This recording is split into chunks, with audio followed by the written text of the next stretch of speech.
మరో breaking news చూస్తున్నాం. కర్ణాటకలో కురుస్తున్న వర్షాల కారణంగా తుంగభద్ర కృష్ణా నదులకు ప్రవాహం మరింత పెరుగుతోంది. శ్రీశైలానికి తుంగభద్ర కృష్ణా కలిసి భారీ ప్రవాహం వస్తోంది. ఎగువ కృష్ణా ప్రాజెక్టులు ఆల్మట్టి నారాయణపూర్ల నుంచి 2.50 లక్షలకు పైగా వరద దిగువకు విడుదలవుతుంది. తుంగభద్ర ప్రాజెక్టు నుంచి 98,000 క్యూసెక్కుల వరద వస్తోంది.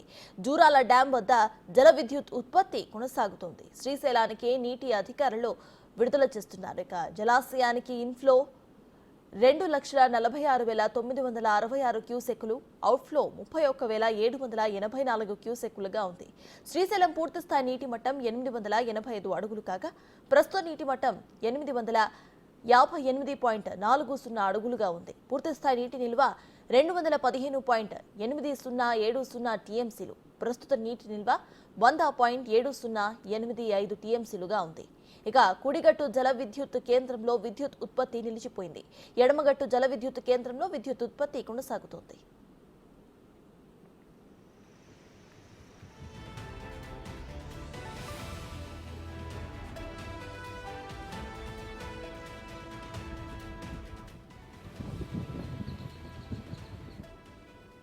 జూరాల ప్రాజెక్టుకు భారీగా వరద నీరు చేరుతోంది. దీంతో జూరాల ప్రాజెక్టు 46 గేట్లను అధికారులు ఎత్తి దిగువకు నీటిని విడుదల చేస్తున్నారు. జూరాల ఇన్ఫ్లో 2,24,083 క్యూసెక్కులుగా ఉండగా అవుట్ఫ్లో మాత్రం 2,26,375 క్యూసెక్కులుగా ఉంది.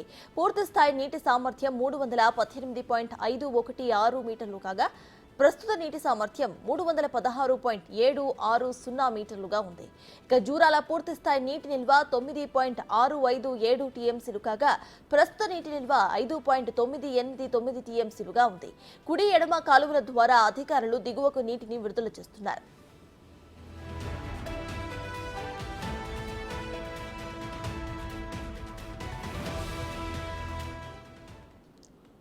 ఇదే విషయంపై పూర్తి డీటెయిల్స్ మా ప్రతినిధి శ్రీనివాస్ అందిస్తారు. శ్రీనివాస్ చెప్పండి, అటు తుంగభద్ర శ్రీరామ్ చెప్పండి, అటు తుంగభద్ర మరియు కృష్ణా ప్రాజెక్టుల నుంచి వస్తున్న నీటిని ఇటు దిగువకు విడుదల చేస్తున్నట్టు తెలుస్తోంది. అధికారులు ప్రెసెంట్ అప్డేట్స్ ఏంటి? ఇక ప్రమాద హెచ్చరికలు ఏమైనా జారీ చేశారా?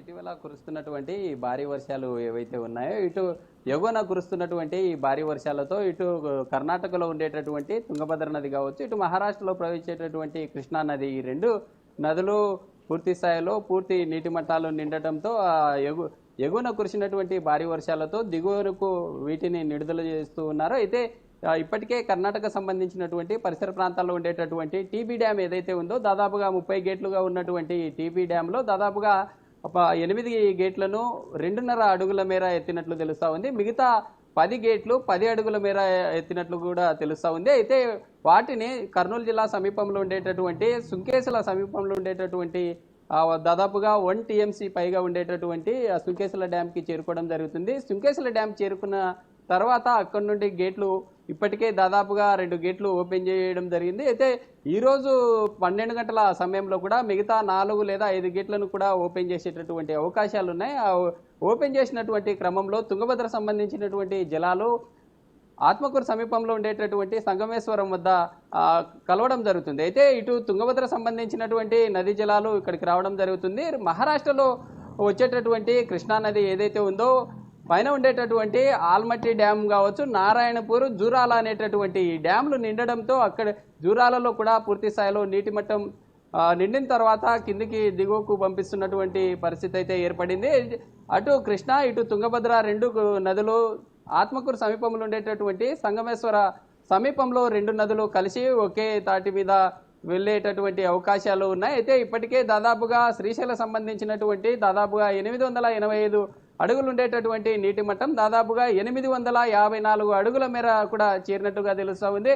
శ్రీశైలం సంబంధించినటువంటి పూర్తి జలాశయం సంబంధించినటువంటి 100 టీఎంసీ పైగా కూడా ఉంటుంది. అయితే దాదాపుగా ఇప్పటికే 92 సంబంధించినటువంటి రీచ్ అయినట్లుగా కూడా తెలుస్తూ ఉంది. మిగతా 100 పైన కూడా టీఎంసీల నీరు చేరే అవకాశాలు ఉన్నాయి. అయితే మొత్తంగా కృష్ణా తుంగభద్ర నదులకు సంబంధించి వచ్చేటటువంటి వరద ఏదైతే ఉందో ఈ వరదలకు సంబంధించి దాదాపుగా ఇలానే ఇన్ఫ్లో కొనసాగితే ఇప్పటికే కూడా దాదాపుగా సగం మేర తుంగభద్ర కృష్ణా సంబంధించినటువంటి ఆ ఫ్లో ఏదైతే ఉందో ఇంకా ఒక వారం పాటు అలానే కొనసాగితే శ్రీశైలం సంబంధించినటువంటి పూర్తి స్థాయి నీటి మట్టం కూడా నిండే అవకాశాలు ఉన్నట్లుగా కూడా తెలుస్తా ఉంది. అయితే ఇప్పటికే కుడి సంబంధించినటువంటి విద్యుత్ కేంద్రం ఏదైతే ఉందో అక్కడ విద్యుత్ నిలిపేయడం జరిగింది. ఎడమ సంబంధించినటువంటి విద్యుత్ కేంద్రం ఏదైతే ఉందో అక్కడ పూర్తి స్థాయిలో కూడా విద్యుత్ కూడా ఉత్పత్తి అవుతుందని కూడా అధికారులు తెలిపిన పరిస్థితి. అయితే ఇప్పటికే కర్నూలు సంబంధించినటువంటి పరిసర ప్రాంతాల్లో ఇటు తుంగభద్ర కావచ్చు, కృష్ణానది సంబంధించినటువంటి పరివాహక ప్రాంతాల్లో ఉండేటటువంటి ప్రజలు అప్రమత్తంగా ఉండాలంటూ కూడా అధికారులు నిన్న స్వయంగా జిల్లా సంబంధించినటువంటి కలెక్టరే అక్కడ ఉండేటటువంటి సుంకలేసుల డ్యామ్ సంబంధించినటువంటి పరిసర ప్రాంతాల్లో పర్యటించడం జరిగింది. ప్రజలు అప్రమత్తంగా ఉండాలి. ఇప్పటికే కర్ణాటకలో ఈ డ్యాంలు పూర్తి స్థాయిలో వచ్చేటటువంటి వరద ప్రభావం ఏదైతే ఉంటుందో ప్రజలు అప్రమత్తంగా ఉండాలి. అక్కడ ఉండేటటువంటి సమీపంలో ఉండేటటువంటి రైతులు కావచ్చు, లేదా ప్రజలు ప్రయాణిస్తున్నటువంటి సందర్భం కావచ్చు, లేదా నీటి సంబంధించినటువంటి పరిహాక ప్రాంతాల్లో కూడా అప్రమత్తంగా ఉండాలంటూ కూడా అధికారులు అయితే పూర్తి స్థాయిలో అప్రమత్తం చేయడం జరిగింది. అయితే ఏదేమైనప్పటికీ ఇటు కృష్ణా తుంగభద్ర సంబంధించినటువంటి నీటి ప్రవాహం ఏదైతే ఉందో మహారాష్ట్ర నుంచి వచ్చేటటువంటి వాటర్ ఏదైతే ఉందో ఇప్పటికే దాదాపుగా 1,50,000 పైగా క్యూసెక్ల వాటర్ అయితే శ్రీశైలం చేరుతుంది. ఇటు తుంగభద్ర నుండి వచ్చేటటువంటి వాటర్ ఏదైతే ఉందో దాదాపుగా 90,000 పైగా కూడా క్యూసెక్ల నీటి రావడంతో ఒక్కసారిగా శ్రీశైలం సంబంధించినటువంటి జలాశయం ఏదైతే ఉందో ఒక నీటి కుండను తలపించే విధంగా అయితే కనిపిస్తూ ఉంది. అయితే చూడాలి, దీనికి సంబంధించి ఇప్పటికే ఈ వర్షాలు అయితే తగ్గుముఖం పట్టాయి. తగ్గుముఖం పట్టడంతో వచ్చేటటువంటి ఈ వాటర్ ఏదైతే ఉందో ఇన్ఫ్లో, అక్కడ వచ్చేటటువంటి వాటర్ ఇన్ఫ్లో ఏ విధంగా ఉంది, అవుట్ఫ్లో ఏ విధంగా బయటికి పంపించాలి, ఒకవేళ పంపిస్తున్నటువంటి క్రమంలో ప్రజలకు అప్రమత్తంగా ఎలాంటి చర్యలు చేపట్టాలనేటటువంటి ఇష్యూ మీద అయితే అధికారులు పూర్తి స్థాయిలో అప్రమత్తం కావడం జరిగింది.